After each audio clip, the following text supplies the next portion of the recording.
Hello, Happy Harvest Horror Show listeners. Quick content warning. This episode contains discussion of eating disorders, assault, abduction, and rape in the context of the ancient myth of Persephone, but also in a broader social and cultural context. So please use your own discretion on whether or not you would like to listen to this episode. Also, if you haven't heard, quick announcement. We're doing a book club, Happy Harvest Horror Show Book Club. If you would like to be a part of this group of super cool party people only, head over to anchor.fm/HHHS/support and become a supporter of the podcast at any level, as low as 99 cents a month. Really, whatever you can do to help is greatly, greatly appreciated. It is how we will be able to keep making this content. And as an offering for our supporters, you can be part of the book club. Every month we'll pick a spooky book to read, and then there will be a Zoom at the end of the month where we can all hang out and talk about it. So if you would like to be a part of that, become a supporter at anchor.fm/HHHS/support. Then email us at happyharvesthorrorshow@gmail.com, and we will get you on that list. So you will get the link to the Zoom at the end of the month. We've already got a really lovely group of people going. So excited to talk to you all about this month's book, A Head Full of Ghosts, and super grateful that you're here. All right, enjoy this episode on Persephone, Queen of the Underworld. What was the Disney show with all the kids? The Ryan Gosling was on it. Mickey Mouse Club? Mickey Mouse Club. Like if you were a part of the Mickey Mouse Club and they killed somebody, that's like. Look out, something is going to get you tonight. Let's talk about the thing that's going to get you tonight. Welcome to the Happy Harvest Horror Show. Welcome to the podcast. I'm Corrie. And I'm Brian, and this is the Happy Harvest Horror Show, where every week we get together and talk about spooky things. And this week we have a very special guest with us. Julia, welcome. Hi, thank you guys. I'm really glad to be here.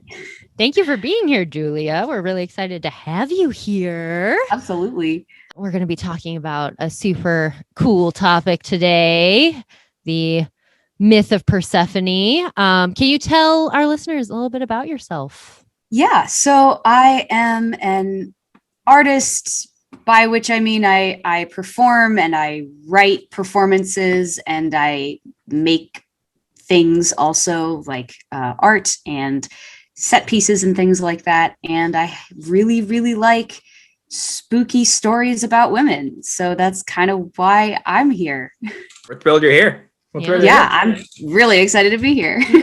Julia reached out to us with this idea and we were like, hell yeah. And you actually did a thesis on Persephone herself, right? And then so I wrote a thesis about mythology and femininity and basically eating disorders that became really, really, I would say a good third of it was focused on Persephone and how that all kind of swirls together into her story. Mm-hmm. Really, really fun. I was extremely satisfied with the topic I picked. I don't think I would have been happy with anything else. Yeah, I am excited to dive into that a little bit more because I've thought a lot about Persephone in terms of female trauma, but the eating disorder connection was one that I just recently came across, and I was like, this is interesting. So I hadn't even thought about that till you guys brought it up. Yeah. It's fascinating. Layers of the feminine experience seen in the story of Persephone for sure. Before we dive into that, let's do it. Let's start with our guest. How spooky was your week, Julia? Pretty spooky because I knew we were going to record, so I did it on purpose. I started watching the series Sharp Objects, which I read the book last fall and it became like my favorite book instantly.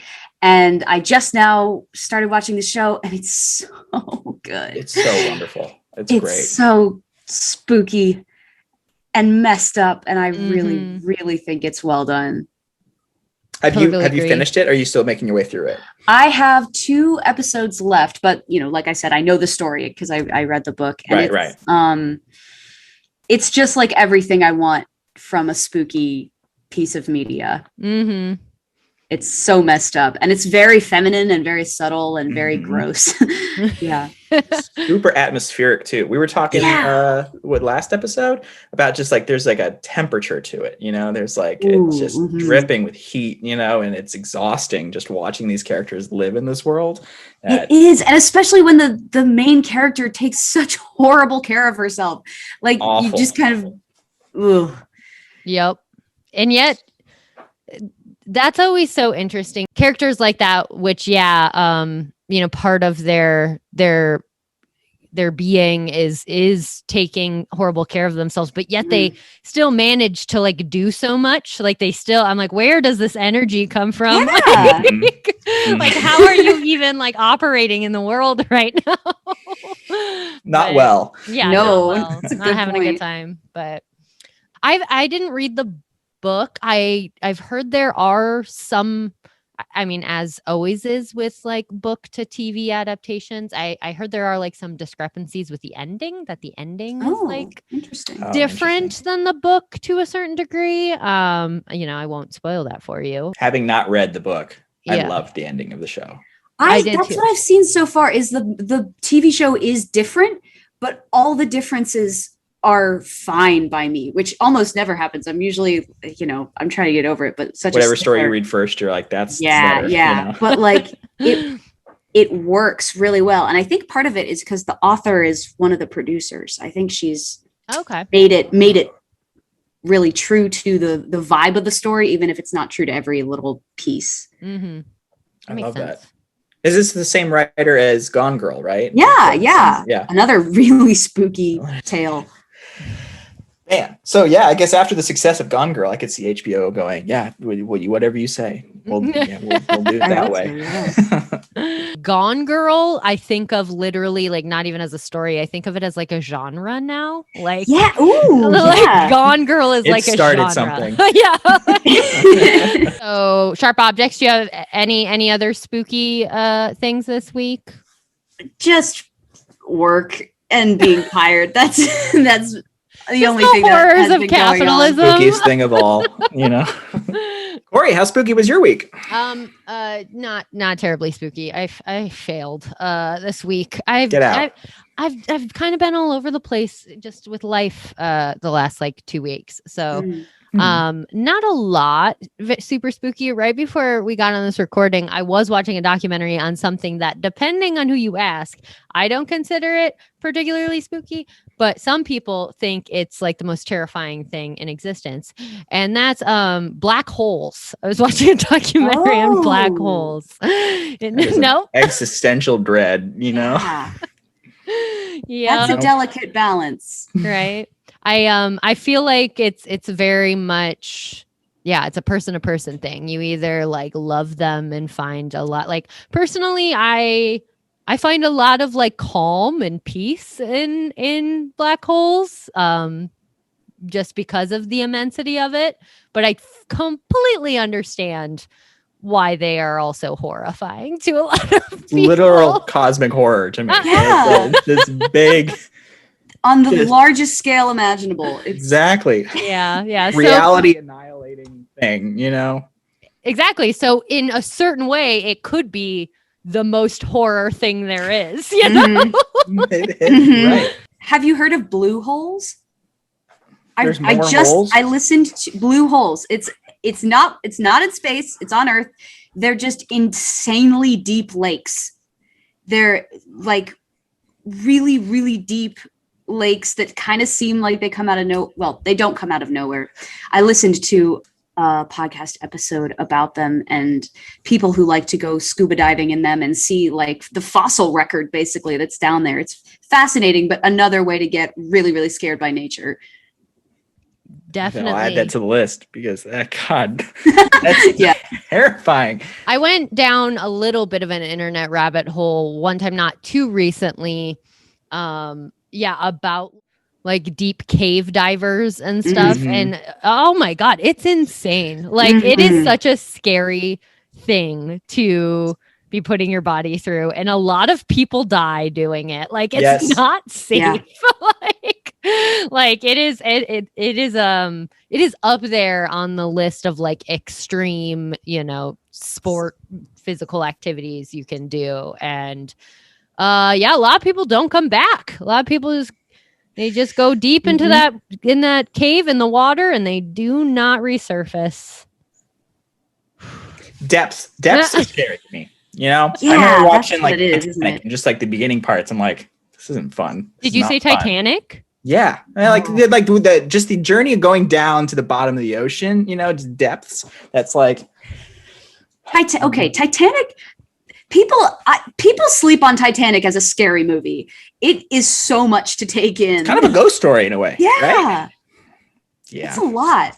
Titanic is easy. I mean, I'd be down to do a Titanic episode. I fucking love Titanic. Oh. Like I could go there. I have a pretty consistent fascination with shipwrecks. I'm very into shipwrecks. I have like Titanic is the books on shipwrecks. Like actually last summer I was in Michigan and I went on this like shipwreck tour and I got to see like all these like shipwrecks it was really fucking cool. But I'm very intrigued by shipwrecks. I'm very intrigued by the concept of and like the symbol of like treasure at the bottom of the ocean, like the things left behind by shipwrecks. But yes, there is also, I think a large part of that has to do with the fact that Titanic was just like one of my first favorite movies ever. Like I was obsessed with it in like second, third grade when it came out. I just loved Titanic.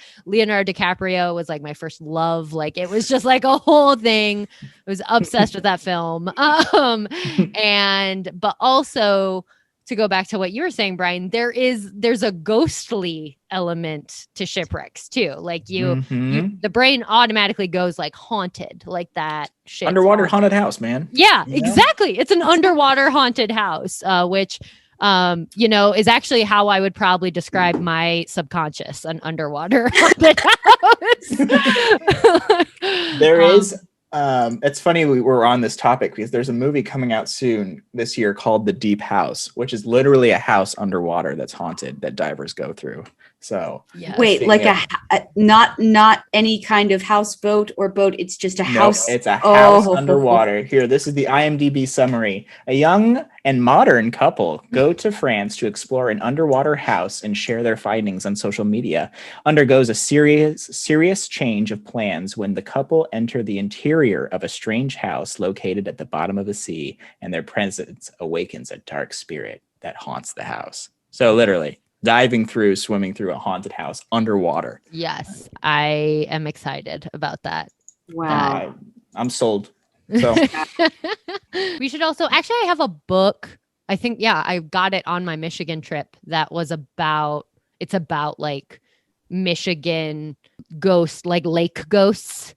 So like from shipwrecks, like there's old dilapidated lighthouses, like all the spooky seafaring stuff. And like that sea spookies. Sea spookies. Okay, we're it gonna is the do scientific term. We're gonna do an episode called Sea Spookies. That's done. That's so good. Going back to how spooky was your week, black holes pretty much encompasses all of the spooky, I guess. But Brian, how spooky was your week? I had a pretty spooky week. All right. You? Like, let's be real. I always do. It's who I am. This morning I got up real early to watch on HBO Max The Conjuring 3, which dropped today. I do need to watch that. That's exciting. I totally forgot that it was coming out until last night. We were doing our Happy Harvest Twitch stream, and one of the people in the chat reminded me, and I was like, holy shit, that's tomorrow. So I got up in the morning, got my coffee, and watched Conjuring 3. Had a lot of fun. real spooky. I don't know if you fans of the first two, it was a fun departure because like the Conjuring movies are now a universe, right? We've got the 2 movies, we've got 3 Annabelle movies, we've got a Nun movie, like it's all over the place. And this one was a fun. It wasn't like another haunting story. It was like more occult Satanist to their Yes. so it was Love that. Some real spooky in that way. That's kind of my instinct is that kind of makes me think of the Paranormal Activity franchise and how by the time we got to 3, it was like this like cult of like witches and like it was like it had taken on this kind of new layer as opposed to just this like demon, you know? Right. A lot of franchises, it's kind of like all roads lead to cults a little bit there. Don't they just though? Yeah. Ain't that just the way, man? Ain't that just the way. It was fun though. I mean, I had fun with it. It wasn't directed by James Wan, so it's the first Conjuring, movie with the Warrens that isn't directed by him. And the scares aren't as creative or, scary as the first 2, but there was still a level of like scope and scale and really insidious spooks, that was going on. So I watched that. Watched Quiet Place Part 2 this last weekend. Caught that. It's fun. It's more Quiet Place, I haven't seen the first one yet, actually. Really? It's fun. John Krasinski. He can direct. He does horror. He does horror. And very effective horror. It's very good. And then other than that, we've just the Happy Harvest Horror Show Twitch stream. We've been having a lot of fun playing spooky games on there. So Thursdays, 6 to 9 p.m. Come check us out. And that's it. That's my spooky week. Perfect. Let's do our little shouts out and then take a quick break. Thank you, Julia. You're here. Reporter Julia. Oh boy. Appreciate you. Of course. So very much. Julia, today's honored guest, is also a supporter of Happy Harvest Horror Show. We very, very much appreciate it and are happy to have you here. And who else? Who else is on our list? In addition to Julia, we got Jody, Erica, Wendy, Morgan, Jennifer, Jody, and Aaron. Woo! Go team. Thank you all so much for being such a great coven of supporters. And if you'd like to join Julia and all these other rad people, you can go to anchor.fm/HHHS/support and you can help us out. Or you can just go and share us on Instagram or leave us a review on Apple Podcasts. All avenues are appreciated. Yes, very much so. We also, Brian and I were just talking about the possibility of maybe doing like a little book club for all of our like Happy Harvest Horror Show supporters as just like a fun little extra thing. Spooky book club to add on to the Anchor support perks. You know? So, that details to come. We're working through it, but details to come. And if that's something you're interested in, head over to anchor.fm/HHHS/support. Did I get it right? So good. Yeah, that's it. And throw us however much money you want to throw us. There's no limit. You can just toss it at us in droves. Just keep throwing it. All right, let's take a little break and then come back and dive into Persephone and female fear and all the complicated layers with that.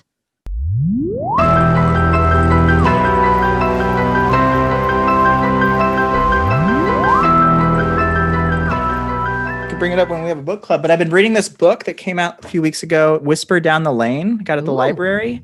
It's basically a fiction about the McMartin preschool trial, and it all takes so from our Satanist, Satanic Panic episode, you are primed and ready to go for this book.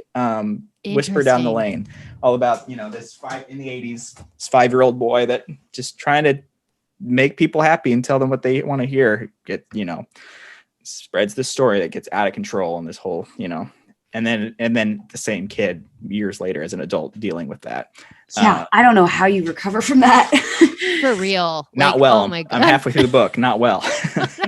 But And then we can talk about Persephone. There's a cult of Persephone too. That's a real thing. The Eleusinian Mysteries. Yes, which is like the coolest cult name ever. I know. I didn't know that you could call a cult a mystery until I started studying this. And I was like, that's so much better than any other name for an organization. Right. Totally. Right. I love it. Even knowing it's a cult, I might be tempted to join. We've returned. Hello. Hey. Happy Harvest Horror Show. We are here with Julia. We're going to talk about Persephone and the many, many layers of really just, I feel like, Persephone as a myth, but as a symbol and an archetype for a lot of aspects of womanhood and femininity and some fear and horrors that come with that too. So, yes. Scary story. You know, a very solid representation of like light and dark, like shadow side type stuff in ancient Greek mythology. So let's do it. Let's dive in. Julia, do you want to maybe like kick us off with telling us a bit more about your thesis research? And Sure. So what I was researching basically in the thesis in general and in the part about Persephone was all about the relationship between self-deprecation and holiness. So basically looking at if that was a part of the Persephone myth, if that was a part of the story of the Virgin Mary, and how that is now very much a narrative in like current women and specifically in women with eating disorders, and how like it's kind of equated to goodness, and how, you know, maybe it's not an accident that we have that if it's been going on for the last several thousand years. Totally.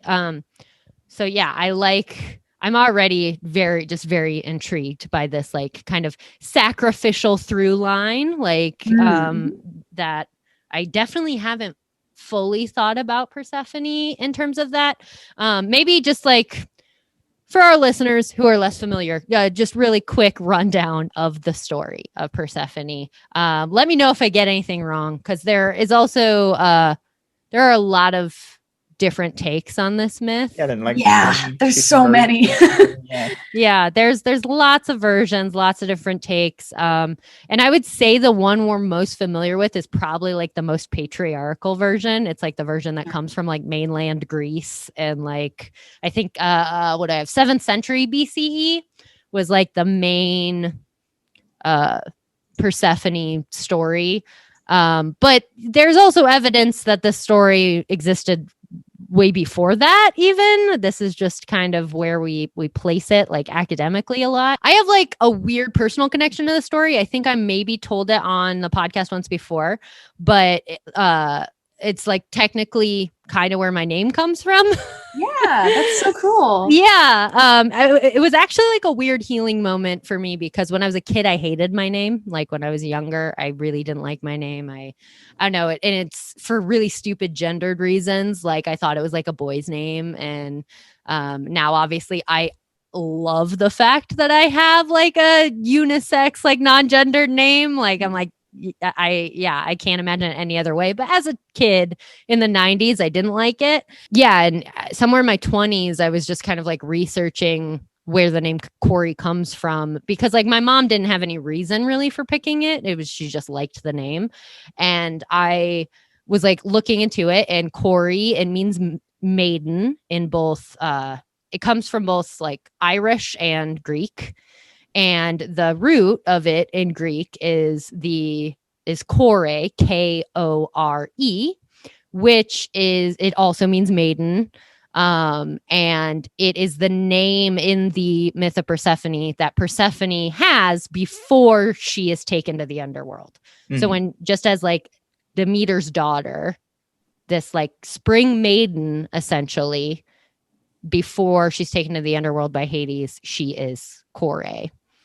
And Persephone is, you know, also just always been one of the Greek mythic characters that I connected with. So when I found out my name like came from that, I was like, that is so exciting and so cool. And I really connected with this like kind of duality of this like spring maiden, a vision of innocence, and then coming around basically to her like shadow side, and then like coming into her power and becoming the queen of the underworld. Like that's a pretty dope trajectory. So so yeah, I just like from a personal perspective, that story has meant something to me. I also today, in just like research I was doing, someone pointed out that Corrie, like it means maiden, but it can also kind of mean nameless. And I actually love that, because it's like I hate when people try to box me into some kind of identity. Like, I hate it. Like it makes me furious. Like I'm always like, don't put me in a box. Like I hate being labeled things. And so like having a name that kind of means nameless is that's really cool. Yeah. That actually reminds me, there was I heard somewhere, and this is not exactly my area of research, so nobody come for me, but there was something I heard that in certain carvings in Greece, like for sacrifices or something, when they're referring to Hades and Persephone, they'll just say the god and goddess, because they don't want their names around them because they're too powerful. And I read that too, of that just evoking the name Hades might possess enough power to bring them to the underworld. So it's like, I love that. So Voldemort, still nameless, who must not be named. Yeah, exactly. Voldemort energy. Hades has got big Voldemort energy. But speaking of Hades, the story of Persephone and Hades. I guess it starts with Zeus. It always does. It always starts with Zeus. Who Persephone is the daughter of Demeter and Zeus, correct? In a not fun way. And because Zeus is a big asshole. Rarely in a fun way in ancient Greek myth, unfortunately. Yeah, so we'll just say, Zeus raped Demeter, had Persephone, and then, just like Zeus wasn't present at all. Demeter loved Persephone very much. They lived on Earth, and Zeus had an arranged marriage with Hades, because Hades was courting Persephone, but they didn't think Demeter would like it. So Hades just basically came out of the ground one day while Persephone was picking flowers and dragged Persephone to the underworld. Demeter was very upset because her daughter was gone. So looked all over the world, enlisted Hecate, goddess of wilderness and childbirth, to help her out, and witches. Man, we love Hecate. Big fan of Hecate in this. Love her. Yep. To help her out and find her. And with also the help of Helios, sun god, they were able to find out or glean what happened to Persephone. Found out that she's in the underworld with Hades. Demeter was very mad and took matters into her own hands and basically let Earth wilt away. She was the goddess of fertility, correct, Demeter? Yeah, like crops and agriculture, good stuff. Yeah, like this stuff. Yeah, that. Demeter was like, you know what? I'm gonna let it all die because I'm very sad. And Zeus was like, no, please don't do that. And she's like, unless I get my daughter back, Earth's gonna die. And Zeus had liked Earth a bit, so went down to Hades. You brought Persephone back up, but before she left, Hades pulled a little trick, a little fast one, and gave Persephone pomegranate. She ate it, and then once she was reunited with her mother, Demeter, Demeter was like, "Did you eat something down there?" And she goes, "Yeah, pomegranate." That was bad news because that means now she's tied to the underworld. They arrange a parlay of sorts where Persephone is tied to the underworld, but she will only be down to the underworld for 3 months out of the year, and the rest of the time she spends on Earth with her mother. So that's why we have seasons, because the times that she's down in the underworld is when Persephone is away and Demeter is sad. Is my quick run over of, if I missed anything, let me know, but that's no, it's a solid, like we said, there's so many different versions of the story, it's impossible to kind of wrap it all together. But yes, I think you got the main points of the general story of Persephone. Totally. No, thank God. Where it gets, really complicated, and what I've seen kind of the topic of a lot of research and people who really focus on this story is really just kind of playing with to what extent Persephone had agency. To what extent was Correct, this yeah. a choice? To what extent, is Yep. she the victim, or was this more her kind of taking a situation and then making the best out of it, and like making her own life and coming into her own power? And Exactly. the way, and people I think have kind of used the story to serve in the place of kind of different narratives of how women can look at their own agency in general. I mean, Watch even about just that a me lot. yeah. And even just me in telling the story, which is what history is told the story, it's told more as Demeter's story than her story, right? Yeah. It's Persephone that's getting plucked around and thrown left and right, but it's not, but it's told through Demeter's search for Persephone. I think the main source for this myth, like the really, really old source, is called the Homeric hymn for Demeter. So it's a lot more about her than it is about Persephone. Yeah, and that's, I think, a big element for how it is read contemporarily too, in terms of the mother-daughter relationship, right? And what it means for a daughter to disconnect from the mother force in their life, and like what that means for stepping into womanhood, and the extent to which Demeter, like I think I was listening to a podcast that was talking about like how they read Demeter as honestly like kind of like overbearing. Yeah, Like, in the research that I've found, I would say there's two main camps, right? There's the camp where Demeter and Persephone were perfectly happy, and Hades came in and ruined it because he's awful.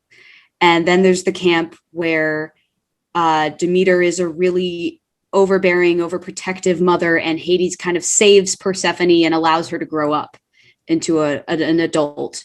And my main issue with both of those, even though I will say, I want to give a huge caveat here, it's a myth. Anybody can have whatever take they want. exactly.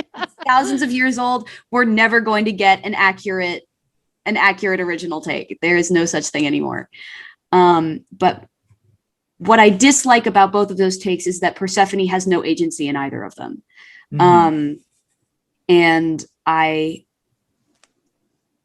also think that it's just a really black and white view of a story that is, more than most myths, I think, really nuanced and cool in that way. It kind of sells it Totally.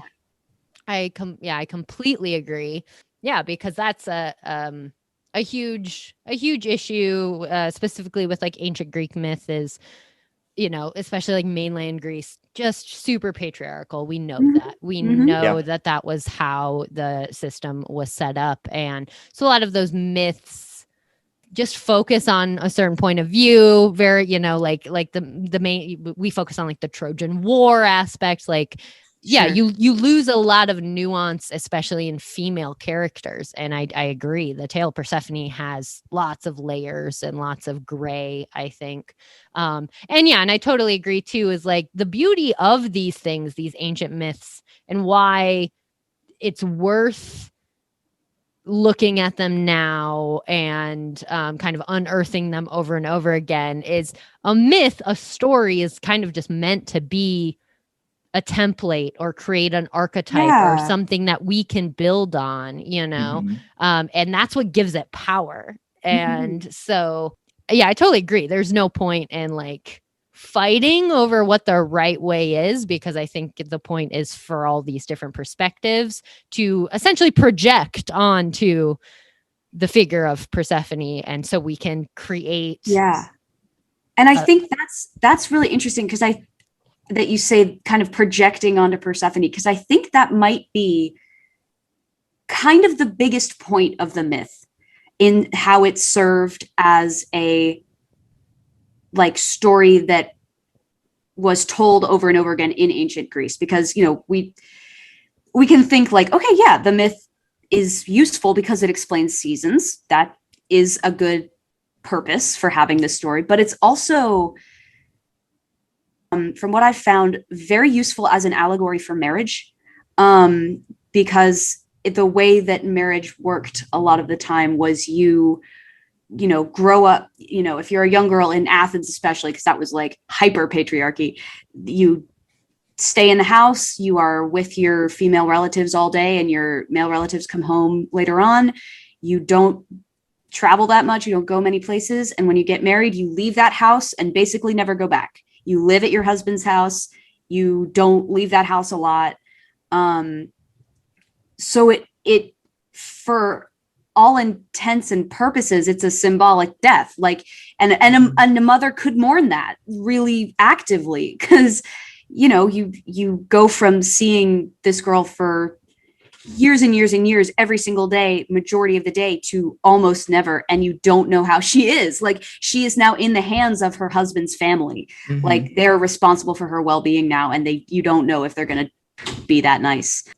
And then also, like, this kind of ties into it in the reverse way. So we got marriage as death, but also death as marriage, where, like, if your daughter dies young, if she's 14 and she gets a horrible illness and dies, as was wont to happen, Mm-hmm. you never get that critical moment of marrying her where, you know, that's what you raised her for. That was the whole culmination of her youth and beauty and everything. And you don't get that. So you can say, well, she's married to death now. She had a marriage in death, and she's now going to, you know, you get some kind of closure from that. And there's that, it sticks around. Like, this is not gone after Greece falls, because we've got that. I'm a big Shakespeare nerd, but there's that part in Romeo and Juliet where her parents find her seemingly dead. She's in like a coma or whatever, but the dad says, like, oh my God, like, death took her. Death has made her his bride, and now I can't watch her get married because that's what was going to happen today. So yeah, there's a lot of use in seeing it as an allegory for marriage, and seeing it as a super flexible one. Because if you're a young girl and you're like, my husband is great and I really like him and I'm glad to be doing this, then it is kind of a transformation power story. But if your husband is awful and you really, really miss your family, like, that's in there too. Mm-hmm. Totally. Even more off that too, because tying it back to the story too, is a lot of what I read on the research is a lot of those marriages were arranged, and so the idea of locked away from your family, far away, not against your will at all, you know, is also part of the story. That's you're literally descended somewhere else, completely cut off, just like Persephone was. Yeah, exactly. That was actually brought up. It was a podcast I found today, and I want to give it a shout out because it's great additional listening if you're into this topic. The podcast is called Let's Talk About Myths, Baby. Which is fun. And there's an episode particularly on Persephone and all of these ideas, really, like Corrie, Persephone, and another name for Persephone is like the dread goddess, which is super badass. Yeah, it's heavy. But on this episode of this podcast, the host interviews Dr. Ellie Mackin Roberts, who is a classicist. So, you know, really knows her shit when it comes to ancient Greek myths. And they get into that conversation about like the marriage story and putting it in the context of ancient Greek culture and how all of these young women were, you know, a lot of them, vast majority of them were really in arranged marriages for the sake of like their fathers, you know, getting land or what, you know, there's all these very like economic reasons why young girls were sold off, and how a lot of the times a young girl, you know, it could take weeks, it could take years before she really settles into her new life with her now husband, and how this story could potentially have maybe been like a comfort to these women as a way of showing them, like how to regain agency and how to step into their power in that role, which I think is a really beautiful way of looking at it, right? Like, because we can look at it in the lens of like this patriarchal society writing this very patriarchal story in which like a woman is property and like to continue the patriarchy. Like we can do that. That's a thing. But we can also look into it as having this role in society of providing comfort for these young girls. And I really like that a lot. Absolutely. And that at least like, even if you are, you know, not exactly happy with your marriage, like there's someone you can pray to who did this. Yeah. And yes. Yeah. And I think that's something I was kind of seeing in my research too. And I've just been aware of in recent years. And obviously, I mean, I've done it. Like I just went through that whole story about like finding the origin of my name and how it kind of became like a totem for me and stuff. Persephone as like a god, but like a spiritual symbol for people that have maybe more like new agey beliefs, like new age spiritual circles. Like that's become a big thing. I've noticed. Like there was one podcast I came across that was like very spiritually based, and they were hashing through Persephone as it kind of related to their own awakenings. And I feel like that's just a very 2021 way of using that same energy, right? Like it's not as straightforward as just like praying to a god, but it's basically the same thing, you know? I'm so glad you said that. That's exactly the take that I formed my thesis around, basically. Nice. Like, because I didn't, like I said before, I think the issue with a lot of the takes on this is that neither of them are about Persephone wanting anything or doing anything, but if the way that I formatted it in my play, which again is a rewrite, it is not gospel or real mythology, but is like Demeter as a protective, partly restrictive mother because she knows how dangerous things can be for a person like Persephone, and her kind of only having half an understanding of what her mother is afraid of. And because her mom won't tell her anything. And that's another thing I want to talk about is ignorance of sex and relationships. But, and then kind of finding her way to the underworld as a way of not necessarily pursuing Hades, but trying to understand, you know, I know there's something down here that scares her. I know there's something about men that scares her, and I have to go figure it out. Not only discovering all of those answers, but also discovering how fucking lucky she was that she didn't get hurt when she was looking for the answers. Yeah, totally. And like discovering, just that process of discovering the power and the, you know, all the good stuff that comes with the heavier stuff in life, right? Yeah. You know, like all the wonderful, powerful aspects of desire, even though sometimes we want to look at desire as this like bad thing. And this actually wraps back around to what you were talking about with like sacrifice and like being like sacrificial in terms of like women having to be that way or having to deprive themselves of something, right? To be good in some fashion. Yes, exactly. You have to deprivation to be good. And really, like, you can take the story of Persephone as like ultimately just like fully diving in to like, I am the queen of the underworld, like soaking it in and the power that comes with that, which I think for any woman who has ever experienced eating disorder behavior, which is a vast majority of our everywhere and all the time. Exactly, vast majority of our generation, like or anything like self-harm or anything along those lines, like that's a super empowering way to kind of switch your mindset even, right? Like, like because there is if you're gonna read the myth of Persephone, you kind of have to do some mental gymnastics. Like you start with like this young innocent maiden who's the way she's supposed to be. She's not sexual. She's not sexual at all. And that's a good thing. But also all of this happens and then she is a sexual being, and that's also a good thing. Like you have to like do some flips there as to what happens to make it okay now. And I think a big part of it is like she's owning it. Like it's what she's there for. And the fact that all of that, like the being a sexual being and stuff, is also symbolically tied to the underworld, right? Yeah. Like it's literally tied Dark to like side. the shadow side of life, like very clearly in this story. Even the pre-Christian societies had that going, the death and sex link. Right? The death and sex link is one of my favorite things ever. Do you speak French by chance? I do not.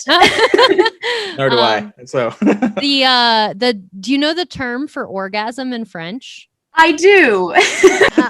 It literally translates to little death. Like an orgasm is a little death. Such a like that link in terms of it being this kind of like liminal space of like transformation, and like I think in a very literal way it connects the two, you know. You have just reminded me of something, and what I'm about to say is so college and so up its own ass, but I'm going to ask you to stick with me because we got to be pretentious. I heard about this theory that normal narrative structure mimics male orgasm. And I was thinking about the hero's journey, which, you know, is like the classic, like you go in a circle, you start at home, you do some challenges, you end up in the underworld, and then you come back changed and different. Joseph Campbell energy. Yeah. And yep. Persephone is similar to that. She's got a lot of parts of that, but it doesn't resolve. It doesn't end. It's not down, up, down. Mm-hmm. And I'm making all kinds of connections. A playwright friend of mine who teaches at the university I went to had like some kind of thought experiment in her class, which was like, okay, so what if the narrative structure of a play that we wrote or a story that we wrote followed female orgasm and like kind of went in waves or something like that? And I think that's kind of what the Persephone story does, because it doesn't stop. It just keeps going around in the circle instead of following this is this. Possibly out of hand, but no, I love it. Out of hand. That's my black holes, man. Like, let's just go for it. like, I love that. Oh, that's good. That's fun. I like that a lot. And yeah, it makes the most heady take ever made on this myth. Might be onto something though. I like that a lot. Yeah. There's also, this was something I wanted to bring up briefly that maybe connects to that, and maybe not. But this actually came up in that podcast I was listening to with Dr. Ellie Mackin-Roberts, and she brings up that throughout various like ancient cultures, not just ancient Greece, but like different places. But there's evidence that pomegranates at certain times were used to help aid in fertility.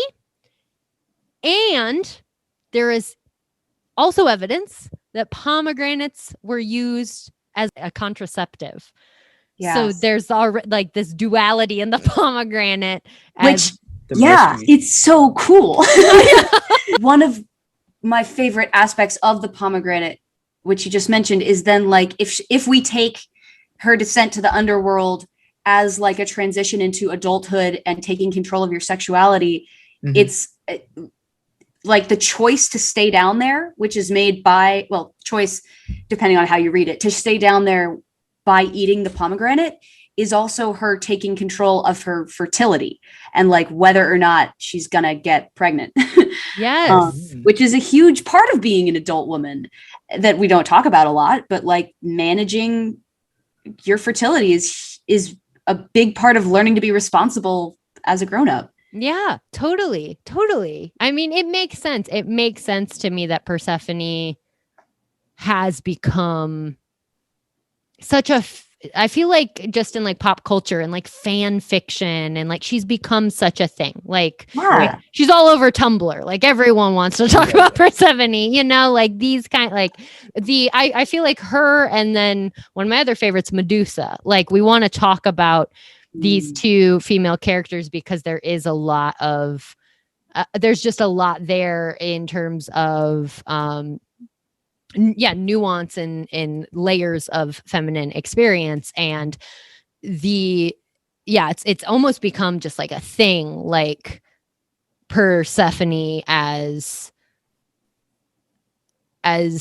how a lot of young, you know, women are kind of thinking about their own experiences. And it's interesting because I've noticed this on social media. And then it was also brought up in this podcast that like, there's a bunch of like romance novels like written about this story of like Persephone and Hades and how there is this desire from a lot of times like younger women, they really, really want Persephone and Hades to like be in love. Like they really want it. I mean, it's the hottest show on Broadway for the last few years. Hadestown, right? Hades, amazing musical. It's very, I saw it, and I my favorite part was the Persephone and Hades. You know, I feel like the central storyline that I feel like they sell you on it is the myth of Eurydice and Orpheus. But like, I thought the most interesting thing about that story is the marriage between Hades and Persephone and their interpretation, and that it's like it's a strained marriage in a way, you know, that they're separated. Exactly. That there's like deep love between them, and like deep, like, you know, maybe do we work or don't, you know, like it's such a fascinating story. I think part of that is like people really, really like what's the word? Duality in fiction. So like when you've got a spring flower goddess married to a death god, it, you know, it's very easy to be like, in your friend group, which is X and which is Y. Yeah, totally. Exactly. It reminds me of like a tweet I saw a long time ago, and it was just like, it was the, you know, the pink heart emoji with the sparkles. Mm-hmm. It was the pink heart emoji with the sparkles, and then the black heart emoji. And the tweet was like, pink heart emoji and black heart emoji are in a relationship. Like, and that was it. And it was like, and I remember seeing that and being like, but yeah, though, like that is like a thing. Like, I think everyone knows that couple, or, you know, like, or has experienced that dynamic. I think also part of it is just at least with the like people really wanting them to be in love. Goth BF. Yeah. The ultimate goth BF. Hades. I love that. Broody boy. Yeah, totally. There's an interesting connection in that contemporary like romance novels and like erotic novels and things. Ginny and I actually did an episode on Art History Babes podcast, like kind of diving into that world because it's a very interesting world. And it's also, FYI, in case all y'all didn't know this, romance novels are the #1 selling genre of novel. Oh, totally. Hands down. And they're also very much looked down upon and like shat on all the time. So like, but you know what? So were novels. So were novels when they first came out. Yeah, that's very true. That's very true. But anyways, the world of like contemporary romance novels and erotica and like erotic fiction is very fascinating because there is across the board a desire for there always to be like, even in erotic novels that are very focused on like sexual scenes, and even in ones where it's like more violent sexuality, there is always there has to be love. Like there has to be love to legitimize the sex. There has to be love to, like, and so this like needing the characters, regardless of if it's a story of literal abduction, to be in love is like a common theme in contemporary romance. And I feel like that's kind of what's happening with using Persephone or the story of Persephone and Hades in this context of like the romance novel or fan fiction or whatever. It's like trying, like they have to be in love, and it has like there has to be that element to it, and that needs to be a focal point too, you know. I have something connected to that. I part of what I researched, this was actually, wow, now looking back at my thesis, I'm like, why didn't I write about that? I wrote about this. Academic research for all of time. I hate my thesis. I hate it. I'm like, there's about a million more directions I could have gone, you know. I wrote about this, about Mary, mother of Jesus, but I totally makes sense for Persephone. I kind of looked into this like research on rape fantasies, basically, of like women being interested in that in a hypothetical way, but not a real way. Yes. Where like part of it, and I think this connects Persephone, is like the desire to get to have sex, but not have plausible deniability, basically, that like, oh, I didn't like break the code or anything. It was all him. I was just there having a really good time. Exactly. Totally. And I think that if you want to see it as a transition from being a not sexual being to a more adult sexual being, like that works really well as seeing Persephone as like someone who doesn't quite know what they want and doesn't really want to break the rules, but is very, very interested in what's going on over there. I think that works really nice. Yeah. Oh my God. This is a really random connection, but I started Downton Abbey again last night. Oh. Yeah, it's just like, I'm gonna do this. We're gonna start Downton Abbey from the beginning. I find everything about the aristocracy infuriating, but I love that show. And so I watched like the first few episodes, and there's the episode very early on in the first season with Lady Mary and Mr. Pamuk, where he like dies in his bed, and that whole thing, and that is the whole energy, right? Is her, I can't, you know, it's she wants to, but she can't, and like, and that plausible deniability type thing, like she wants to give in, but at the same time there's all this like shame and all of this like complication, and like I think that sensibility is very in line with the Persephone story, with Mary, with these romance novels, with like there's this wanting to just let go with like reckless abandon, you know, sexually speaking, but then this like part of the fantasy is like, but I didn't have a choice. Like which is super like that's all, you know, all internalized misogyny bullshit stuff. Like it's not good. And that bringing it to horror, bringing it the story of reminding so many things and directions of like origins of all these things, that I think that in a way too, we were talking before this podcast, that the story of Demeter, you know, her mother, is almost a rape revenge story too. That like in a way, you know, like it's such a grisly subgenre in horror, but it's always about, you know, like get like some sort of catharsis and getting back.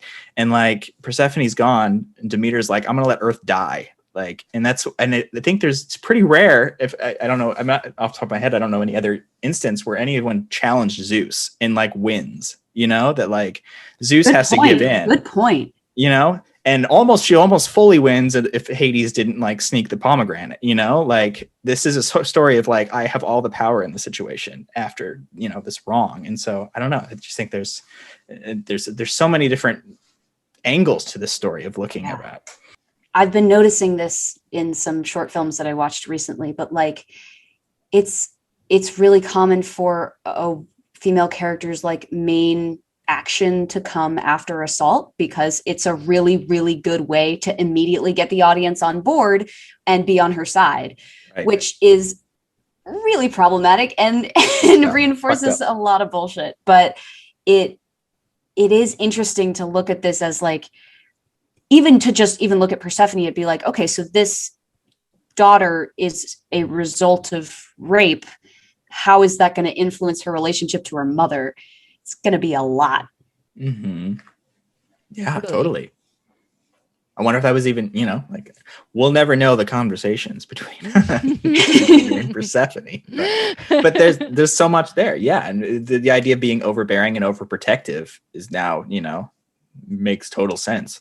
Yeah. Not so over, just kind of the normal amount that you would Exactly, right? Totally. It's wild.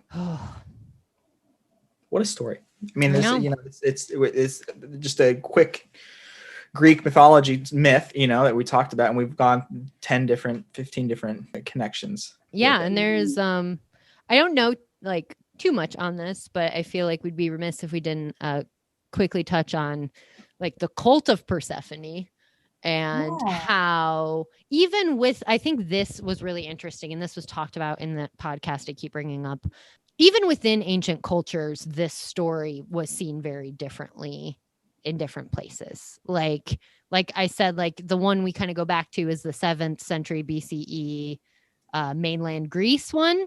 And like mainland Greece, very patriarchal. And it's not like these places not too far away were super duper progressive, but like cultures shifted and things were a little different. There was a lot of cult of Persephone in southern Italy that really focused a lot more on like goddess of the underworld energy, to the point that there are terracotta plaques where there are these like depictions of Persephone enthroned, and Hades isn't even in the picture. Whoa. Like they have cut him out. And this is like ancient time frames we're talking about, that there were groups of people that went all in on Persephone, which I think, I don't know, it's really fun, like just, because to conceptualize that idea and conceptualize that narrative. Like I like thinking about hyper patriarchal Greece. We have this kind of this story that has all these complicated layers of how power plays out with like men and women and stuff. And then the idea that like just in Italy, you have people worshiping Persephone as the goddess of the underworld, and like feeling, and who knows exactly what they were trying to say with those plaques, but the removal of Hades was clearly intentional, Yeah, what you made me think of is there's a lot of syncretism between Persephone and Isis in Egyptian mythology, where like she's also goddess of the underworld, and like I think in Egyptian mythology she's way more important than Osiris, her husband. So it might be like kind of that bleeding back. I love that. Yeah, but also like you could probably make an argument that they would be a lot more comfortable with a goddess of the dead as opposed to a god of the dead. Because all of those, like, obviously this is way, way, way before hospitals. So people died at home, unless there was a war, you died at home. And preparing the body was women's work. Like you wrap them up and you make them look good and you bury them. Because it's sewing and it's cooking. So it's for the ladies. And I wonder if that's like why they're more attached. Yeah, no, I like that connection a lot, because there's definitely across cultures, across centuries, like even as recent as like Victorian era, there are so many examples of, women kind of being the representation or the representatives for, because like we give birth. So like it, by that same logic, makes sense that women are kind of at the threshold of death as well, and just like you said, a lot of times feminine energy, a woman was what was typical in terms of dealing with someone who is dying, or those huge life transitions. I think there's probably a lot there in the idea of a goddess of the underworld, or like a goddess of death, as in just thinking that maybe that is a realm in which feminine energy has more of the power, which is really interesting, And when you mentioned birth, there's also like the pomegranate is a really strong womb symbol because it's bloody, it's full of seeds, it's fertile, it's Yes. ready to go if you want to see it as a womb. It is ready for it. Totally. Man. Yeah, and I'm thinking about other, representations that picture death as a woman. And my head goes to the Sandman series with Neil Gaiman, and that's about the endless. And death is, or the dream realms king Sandman. It's his sister. That is death. I think that's Neil Gaiman's a very smart man. He's probably did that for a reason. Yeah. But I also think about the fascination with Persephone. One, she inherited the underworld in a way, that she not inherited, but she was not started there. She went and became the queen of it. And two, I have this book, this encyclopedia that just has quick, little mythical myth quips. And I looked up Persephone, and the only thing that they really said about it in the book about Persephone and Hades is of the major gods, they're the only two that don't dine in Olympia, that they're separated, they're disconnected from everyone else. So they're almost outsiders in a way, from the larger pantheon, which is another, I think, a draw in going back to the romance novel thing of Hades. He's a outsider, right. And it's especially with, I don't know, I imagine Olympus to be a pretty toxic environment. So yeah. if you find a really awesome, powerful kingdom that has nothing to do with that, it's pretty great. Yeah, totally. Yeah. No, I mean, the underworld seems like a lot of fun. It seems like they look like they have a good time. It seems like a pretty, interesting place. The underworld is kind of a safe haven for outsiders, right? It's a safe space for those who want to explore the outer edges of existence, and those who just don't fall in line with as you said, what was probably a very toxic situation at Olympus, Mm-hmm. And the mythological version of the afterlife is so kind in a certain way. It's so much nicer to the average person than the Christian heaven or hell, because most people don't go to Elysium, and they don't go to Tartarus, they don't go to awesome land, and they don't go to hell. They go to this kind of weird Middle East spot where they just kind of go through the motions of things they used to really enjoy, and maybe they're just kind of ghosties. It's just really chill. Yeah, totally. In terms of Deathland. Yeah. And I think there is an interesting, just contemporarily, people conflate hell and the underworld. And I think there's totally connections, and in different depictions and different ways it's been thought about over time, those feed into each other. But the underworld is not the Christian hell. They're not the same place. And I think the conception of them comes from different ways of thinking too. Yeah, that's really interesting. I think you're right, because a lot of Greek mythology gets Christianized. Well, a lot of mythology in anywhere you want gets really Christianized really fast. And so the underworld becomes hell. All important women become Mary. Yes, exactly. And the association of Persephone becoming a sexual being in the underworld could really easily become she did sex, so she went to hell. And it's just so different than that. It's so different than that. Mm-hmm. It's interesting. I'm thinking, you brought up Christian and hell, and I always my first thoughts go to this Lucas and Eighth play a few years ago called The Christians. I don't know if you're familiar with it. I am. I love that play. It's so good. So good. But it's all about, this pastor that comes to the congregation. It's like a mega church sort of thing. And they're like, we're taking a big step in acknowledging that we don't believe in hell. That is not founded in biblical teachings, that we don't believe in it. We believe in heaven and not a place where you will burn for eternity. And how it really upsets the congregation that they can't, that there's this other character that really struggles with that I need to believe in this place. I don't want to believe, I don't like to think about it, but that's fascinating. But anyway, you brought that up and I just think about that play. Yeah. And if there's a space in the underworld, like there is for the Greek conception of it, that changes the intensity of sin. Yes.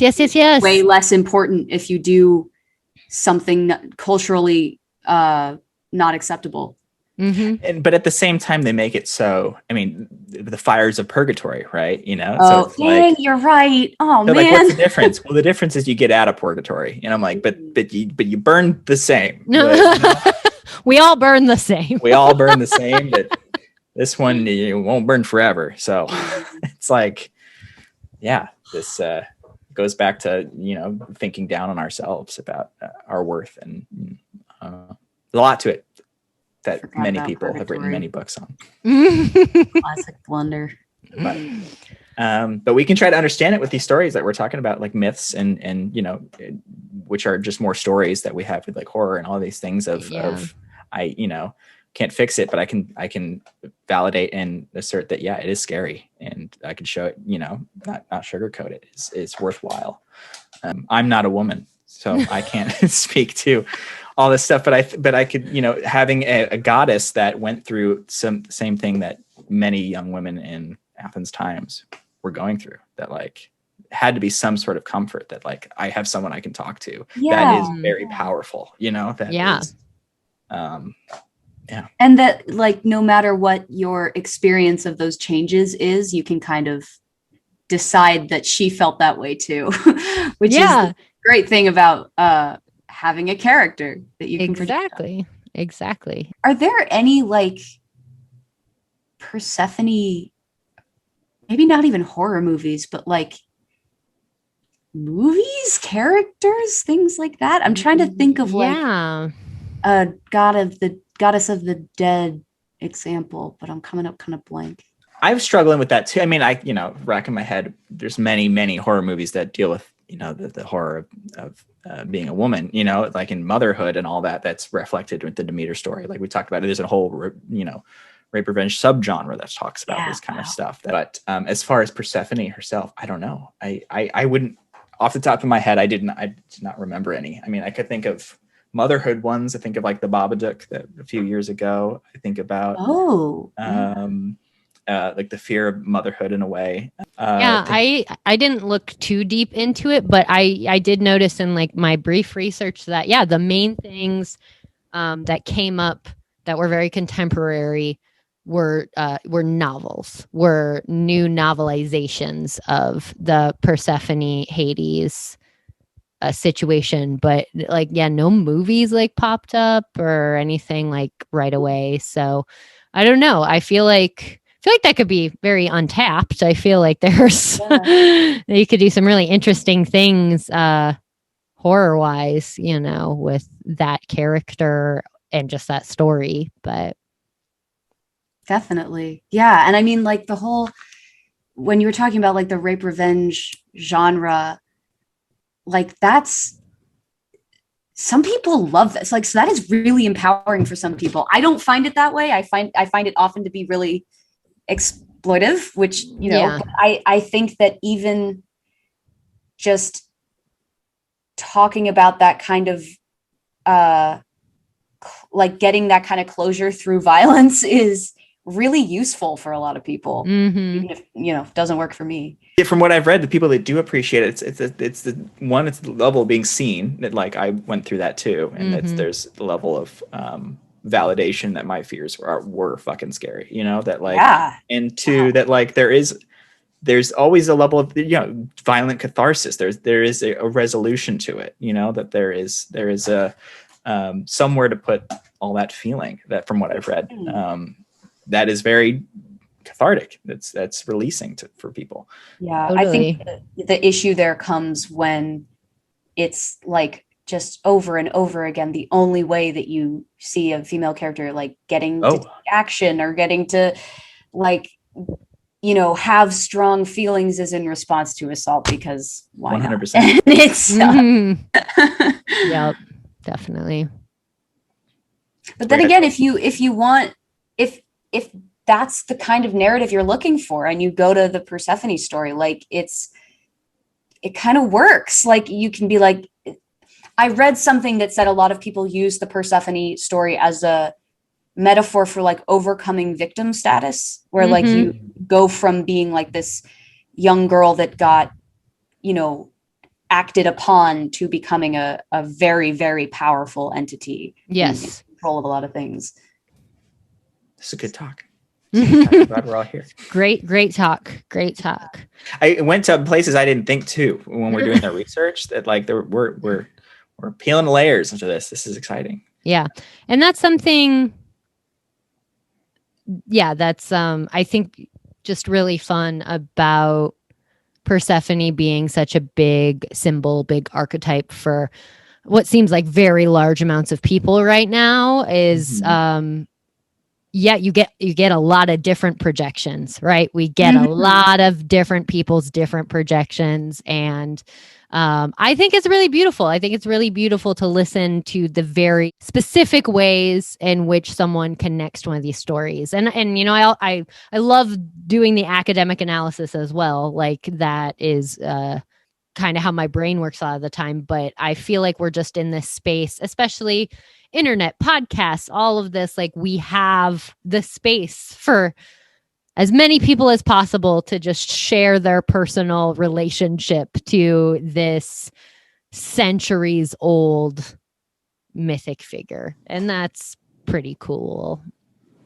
That's a really good point, where like that was when I was writing about her, I kind of got in my head in the beginning where I was like, well, what, this is just my personal take, and nobody, why would anybody want to hear it? It's not that scholarly, it's all of that stuff. And it's like, it's been around several thousand years. Like you're not the first person to do this. You're not, God, Julia, you're being an undergrad.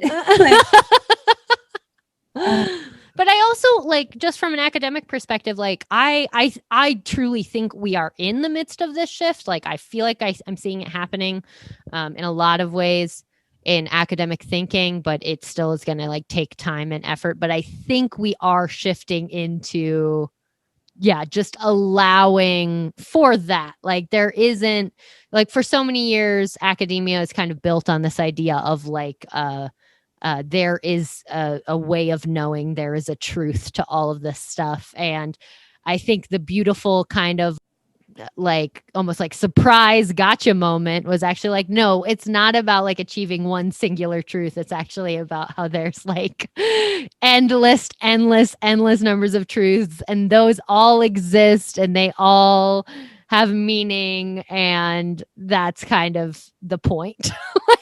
You know what I mean?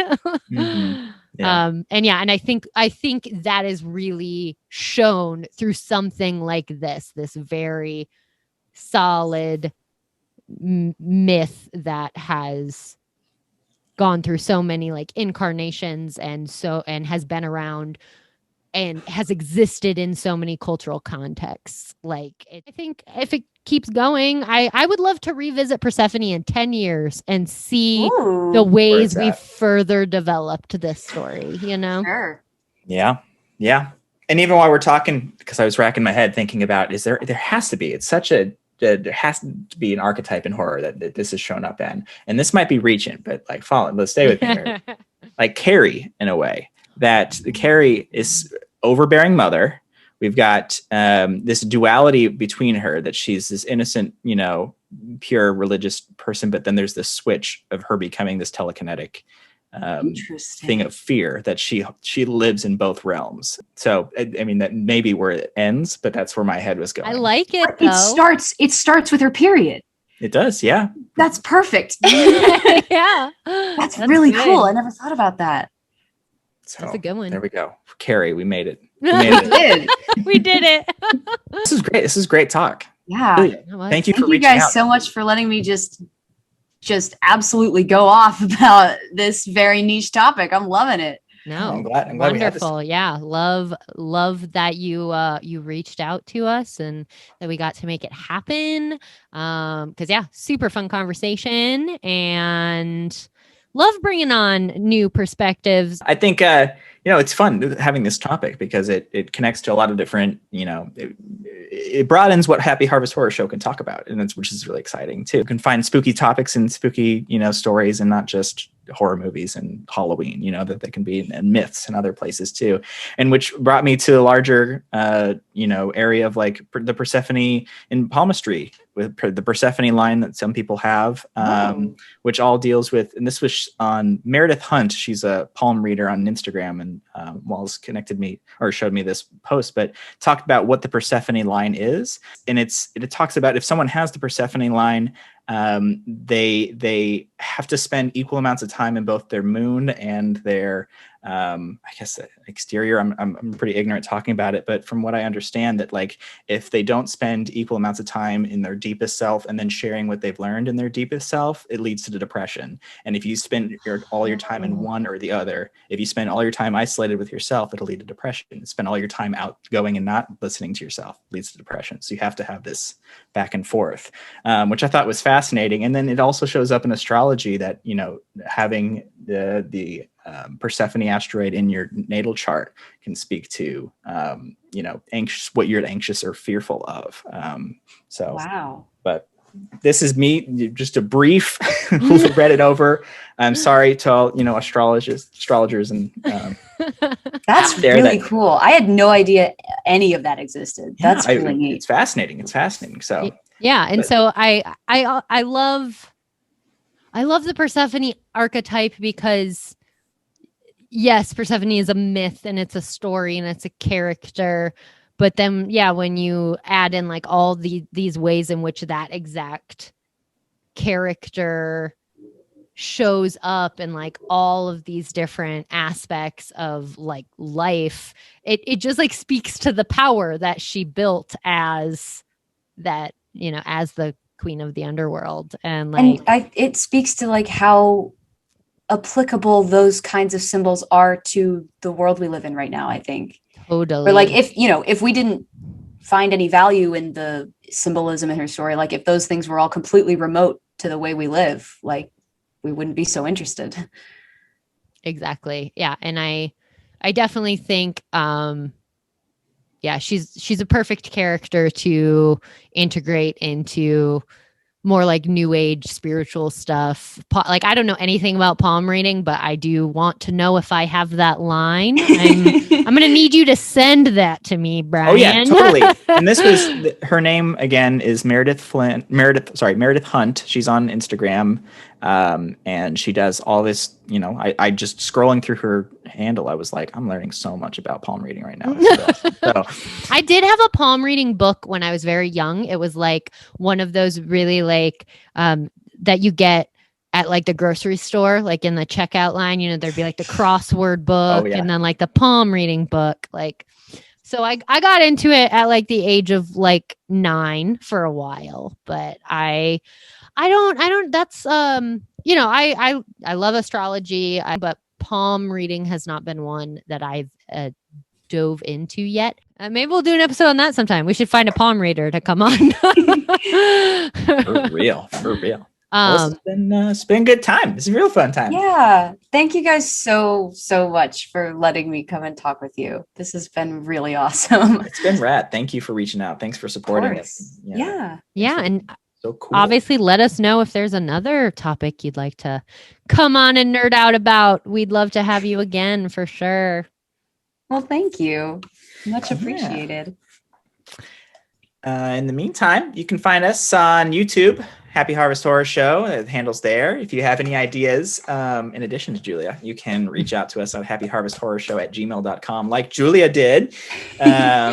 Be like Julia. Like Julia. And like, subscribe, all that, leave reviews, throw us money. You know the works. Yeah, you know how it works. Instagram, Happy Harvest Horror Show. Do you want to do a Twitch? Oh shout yeah, out? I mean we're doing this Twitch stream every week. To anyone who doesn't know what Twitch is, it's you just hop on and basically you watch a stream of me playing something spooky. It'll be spooky on theme, and you can hop into the chat and like join in. And we've been doing it for a few weeks now, and we've got a fun crew, and it's a lot of fun. Just kind of chatting and hanging out. I mean, a lot if you just if you're not even interested, just drop a follow because that helps us get bigger. Follows go a long way. They go a long way. We know how it works. Thank you everyone for listening. Thank you again, Julia, for being here. Of course. We'll catch y'all next time. Yeah. Bye. Bye.